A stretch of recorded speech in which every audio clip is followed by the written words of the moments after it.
আন্তর্জাতিক অপরাধ ট্রাইব্যুনালের পুরাতন ভবনেই হবে জুলাই আগস্টের মানবতা বিরোধী অপরাধের বিচার কাজ। আগামী ৩-৪ মাসের মধ্যে ভবনটির প্রয়োজনীয় সংস্কার করা হবে বলে জানিয়েছেন গণপূর্ত বিভাগের প্রধান প্রকৌশলী শামীম আক্তার।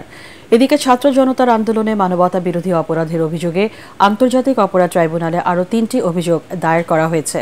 আরও জানাচ্ছেন হুমায়ুন চিস্তি।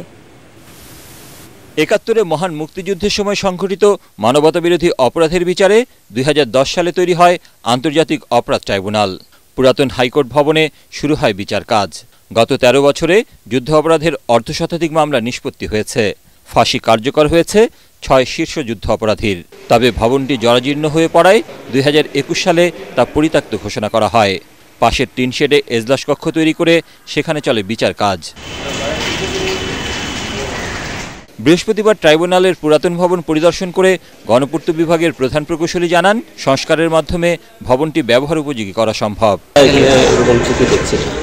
সমস্যা আছে সেটা আমরা আশা করছি রেট্রোফিট করে এবং অন্যান্য সংস্কার করে আমরা এটা পুরোপুরিভাবে এটা আমরা বিচার করার কার্যক্রমের উপযোগী করতে হবে। চিফ প্রসিকিউটর জানান, বিচার প্রক্রিয়াকে স্বচ্ছ ও বিতর্কমুক্ত রাখতে প্রয়োজনীয় উদ্যোগ নেওয়া হবে। আমরা অবশ্যই চাইব যে এই টিন শেড বিল্ডিংয়ে মূল বিচার পর্বটা যেন না শুরু করতে হয় আমাদের। আমরা চাইব যতদূর সম্ভব দেশ এবং জাতি এবং আন্তর্জাতিক সম্প্রদায়ের কাছে দেখানো যে এটা একটা ভালো জায়গায় ভালো পদ্ধতিতে এটা হচ্ছে। এটা আমাদের প্রাইম টার্গেট এবং ওনারা আশ্বস্ত করেছেন খুব দ্রুততম সময়ের মধ্যে এটা করতে পারবেন। প্লাস্টার ধসে পড়া বা পানি পড়া বন্ধ করার ক্ষেত্রে ছাদটা যদি কমপ্লিটলি ওনারা নতুন করে করেন সেক্ষেত্রে ৩ থেকে সর্বোচ্চ ৪ মাস সময় তারা লাগবে। এদিকে ছাত্র জনতার আন্দোলনে মানবতা বিরোধী অপরাধের আরও ৩টি অভিযোগ দায়ের করা হয়েছে ট্রাইব্যুনালে। এর মধ্যে পুলিশের গুলিতে যাত্রাবাড়িতে শিক্ষার্থী সাকিব হাসান ও লক্ষ্মীপুরের শিক্ষার্থী ওসমান গনি হত্যার ঘটনায় সাবেক প্রধানমন্ত্রী শেখ হাসিনা সহ ৩০ জনের বিরুদ্ধে ২টি অভিযোগ দিয়েছে জাতীয় নাগরিক কমিটি।